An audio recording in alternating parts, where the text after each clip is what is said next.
Классы в Уктыльской школе номер 2 пустуют с начала учебного года. Причина – капитальный ремонт кровли, который начался только в конце августа. Крыша в реконструкции нуждалась давно. В 2009-м даже подготовили проектно-сметную документацию на выполнение работ, но денег все не было. В феврале этого года помогли нефтяники, выделили 6 миллионов рублей. Но приступить к работам летом, как планировалось, не получилось. Дело в том, что проектно-сметная документация, которая имелась по этой кровле, она была выполнена на большую сумму, около 12 миллионов. Поэтому пришлось начинать работы по корректировке этой проектно-сметной документации. Ну, понятно, это сроки всегда достаточно большие. Нужно было найти соответствующую организацию, проектную организацию.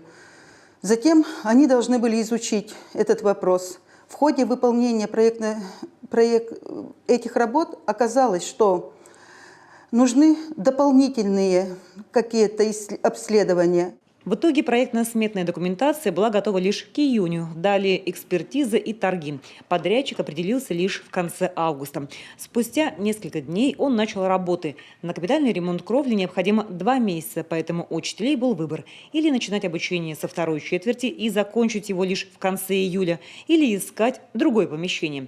В итоге школьников приютил Центр внешкольной работы. Места там мало, ребята учатся в 2 смены. Конечно, неудобно. Учителям, к слову, приходится бегать из школы в школу, носить с собой наглядный материал, приспосабливаться к необорудованным кабинетам. Конечно, не очень удобно. Нет своего кабинета. Я как предметник, учитель информатики, приходится месяц, четверть работать без компьютеров пока по теории.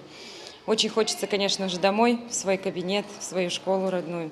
Впрочем, и ученики, и учителя понимают, временные неудобства – ничто по сравнению с тем, что в их родной школе наконец-то прекратятся ежегодные потопы. Тем более, что потерпеть осталось совсем немного. Работы завершат к концу октября, и вторую четверть ученики встретят уже в родных стенах. Татьяна Супряткина, Светлана Хахалина, Илья Пузанов, телеканал Юрган, Уктыл.